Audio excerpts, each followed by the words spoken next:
এই পর্যায়ে দেশের খবর। যুক্তরাষ্ট্রের গোয়েন্দা সংস্থা এফবিআই এর প্রতিনিধি দলের সঙ্গে বৈঠকের বিষয়ে কথা বলছেন দুদক সচিব।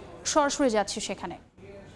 আর কোনো ক্ষেত্রে যদি কখনো প্রয়োজন আমাদের বোধ করি যে দুর্নীতি দমন কমিশন কোনো সহযোগিতার প্রয়োজন হয় তাদের থেকে নেওয়া, সেটার ক্ষেত্রে মানে আমাদেরকে কিছু এক্সপ্লোর করার কথা বলা হয়েছে। In future if it is necessary তাহলে কিছু সহযোগিতা হয়তো আমরা চাইতে পারি। আর একটি বিষয় হচ্ছে যে আমরা যেটি জানতে পেরেছি এখানে মানি লন্ডারিং ইস্যুতে বিশেষ করে অর্থ পাচার রিলেটেড কিছু বিষয়ে কথাবার্তা হয়েছে, তাদের পক্ষ থেকেও সহযোগিতার এক ধরনের আশ্বাস দেওয়া হয়েছে।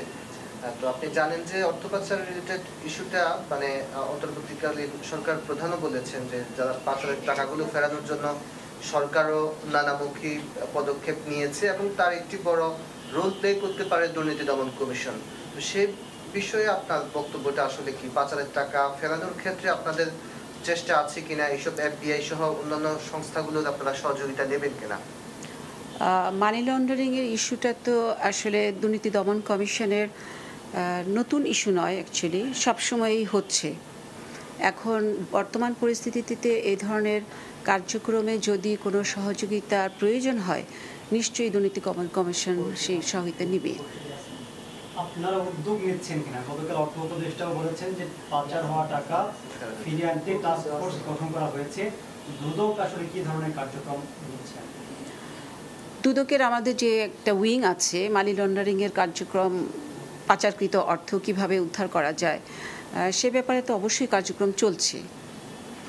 আর ওইভাবে এখনো শুরু হয়নি, প্রয়োজন হলে সেটা করা হবে ভবিষ্যতে।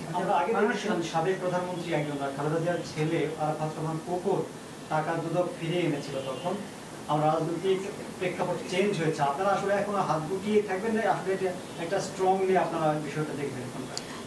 হাত গুটিয়ে কেন থাকবে? দুদকের কার্যক্রম অবশ্যই চলমান আছে এবং কার্যক্রম চলবে। ধন্যবাদ।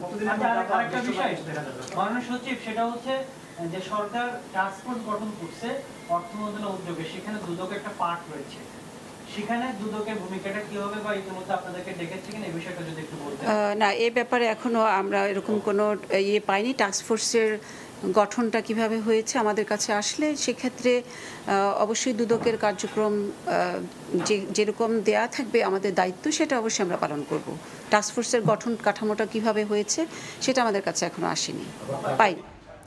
দুদক সচিব কথা বলছেন। আমরা সরাসরি যুক্ত ছিলাম সেগুনবাগিচায়।